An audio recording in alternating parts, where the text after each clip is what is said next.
manood, kung mainis kayo, skip nyo na lang.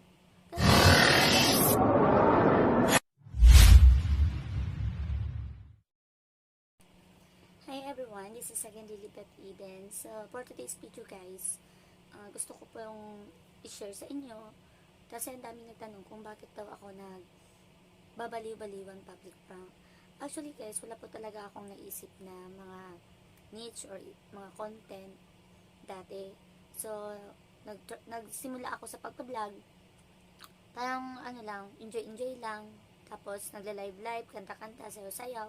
Yun lang. So, hindi ko naman in-expect na mag-grow at dadami yung subscribers ko dito sa YouTube and FB page. So, ang ginawa ko guys, dahil nakipag-collab ako dati sa mga kasamahan kong mga vlogger.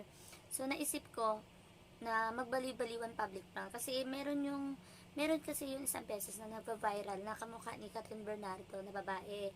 I think sa Manila ba yun? Na ano siya, nang babato ng mga sasakyan. So, yun naisip ko na gayahin ko kaya to. Pero hindi ako nang babato. Ang ginawa ko lang, inutusan ko yung mga kasama ko na italit yung kamay ko ng scarf, sariling scarf ko, tapos hinihubad ko yung mga tsinelas ko para para magmumukhang wala ako sa sarili. So, yun, ang daming nagbasa sa akin. So, sobrang tuwa ko kasi syempre naman, no, hindi pa ako kilala nun. Hindi ako kilala nun sa social media. So, ngayon, nasa 20 million views na siya. So, sobrang saya ko kasi dumami talaga yung views. And then, ang daming magtanong sa akin kahit saan ako dito napadpad sa Pilipinas. Bakit ba Lilibet yun ang kinontent mo? Hindi ka ba nahihiya? Hindi ka ba, kasi napagkamalan kang baliw?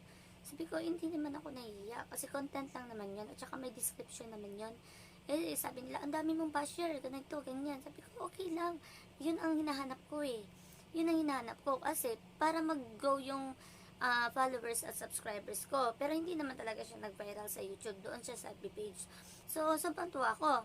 And then, syempre, napaiyak pa yung tito ko nung umuwi ako sa Sibugay. Kasi sabi nila, akala nila totoo talaga. Eh, pag hindi ka talaga nagbabasa ng description, akala mo talaga totoo yung ginagawa kong prank. So, tuwa ako kasi siyempre, katuwaan lang sa akin yun, content lang yun, bali-baliwan public prank. So, hindi ko alam, yung iba galit na sa akin, pag makita daw nila ako, gusto nila, patayin na daw ako, ganito, ganyan, dahil nakagamit daw ako ng masamang, tawag niyan, pinagbabawal na gamot, ganito, ganyan, ang dami. Tapos, syempre, sabi ko, hindi naman totoo yan, content lang naman yan, pero nandyan naman sa description.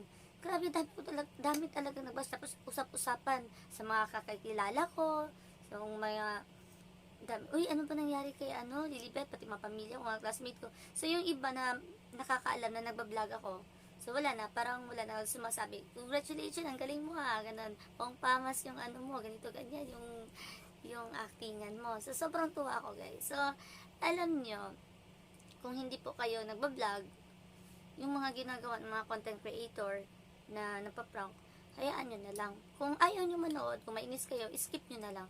Ganon. Ayaw nyo, huwag nyo siya i-follow, ganon. Pero kung nakakasama talaga siya, or may talaga kayo, huwag nyo na lang, i-skip nyo na lang. Kasi, yun din trabaho namin para mapansin kami sa social media. Isa pa, wala naman kami sinaktan. Gumagawa lang din naman kami ng content. So, yun, ang daming basta mga comment doon na pag nakita kita sa personal, ako, anuhin talaga kita, yung mga ganon. Dito ka na lang sa amin. Yung iba naman, pag nakita kita, dito ka na lang sa kwarto ko, ganito, ganyan. O, yun, yung natatawa na lang ako, hindi ako naiinis. Tapos, may magtatanong mga kaibigan ko, hindi ka ba nagagalit sa mga comment nila? Ba't ako magagalit? Ginawa ko yung content na yan, pinaghandaan ko na yung sarili ko. Hindi ko naman din in-expect na magbo-viral yan eh. Sobrang tuwa ko nga sobrang daming basher, hindi ko na in-expect. Nung nakita ko lang na nag 1 million views, naku, ewan ko na lang kung ano talagang tuwa ang nararamdaman ko. Lalo na ngayon, nasa 20 million views. So, sabi ko, hayaan na lang. So, kung ayaw nila, sige, skip nyo na lang. Wag nyo na lang panoorin. And then, lahat ng mga nagtatanong sa akin about dun, matagal na kasi yun. Last 2022 pa yun. Tapos, concern pa sila hanggang ngayon. Hindi ko hindi delete. Kasi yan yung nagpapaano sa journey ng pagbablog ko eh. And then, meron naman din kaming sahod yan. So, hayaan nyo na lang. And then, part 2 pa nga ako niyan, viral din. So, sabi ko, hindi ako buwang, ganito, Bisaya. Kasama ko si boyfriend at the time. Tapos sabi ko, ako pa yung ako director, ako yung nagtuturo sa kanila na except na lang sa nagbibideo. Tapos sabi ko, ganito yung gawin. O, di ba? Hindi din biro magiging vlogger, di ba? Director ka na, scriptwriter, o ikaw pa yung artista. O, di ba? So, hayaan nyo na lang kami kung gumagawa kami ng mga bali-baliwan public prank. So, maraming nagsabi na sana babalik na daw ako sa pagpa-prank. Nawala na po ako ng gana kasi syempre, may ibang pinagkaabalahan din ako. Pero at the same time, nag-upload pa rin ako. So, pero hindi na ako masyadong nagpa-prank.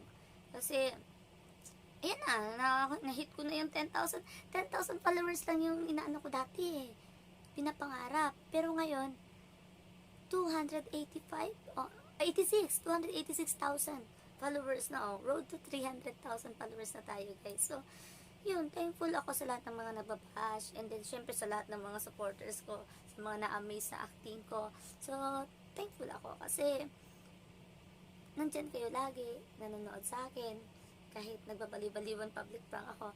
Pero minsan naman sa live ko, kumakanta-kanta naman ako. Hindi na ako tulad dati na sumasayo. So, malaking tulong talaga ang pagiging bali-baliwan public prank ko. Kasi nag-grow talaga yung channel ko, yung FB page ko. So, hayaan nyo na lang kami. O, diba? So, sa lahat ng mga basher ko, sa lahat ng mga na nag-comment ng mga masama doon, huwag kayong mag-alala. Hayaan nyo na lang ako kasi hindi naman totoo yun. Kasi yung iba hanggang ngayon, hindi pa makamove on. Paano daw ako matuluyan, ha? Pag hindi ako kakain, ako baka matuluyan tayo niyan kung totoong gumagamit ako ng masamang pinagbabawal na gamot. Kung matutuluyan ka talaga tapos hindi ka kumakain. Hindi naman acting lang naman yun So, pag sa lahat naman din payo ko sa mga nanonood, pag ganyan, basahin nyo muna yung mga description.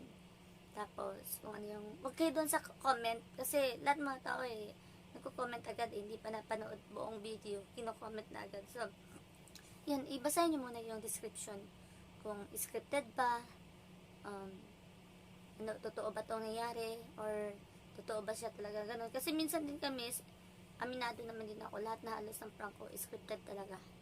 So, pasensya na. Pero, kung ayaw nila manood, okay lang. Basta lahat ng mga content ko na prank, scripted halos. Minsan lang yung hindi na, scripted. So, ayun guys. So, thank you po sa lahat, and sa lahat ng mga nag-message sa akin sa, thank you. Kahit binabasa nyo ko, inaaway nyo ako, thank you pa rin. Kasi, ayan, eto na, pinapatuloy ko pa rin pag-vlog ko. And thank you guys, God bless you all.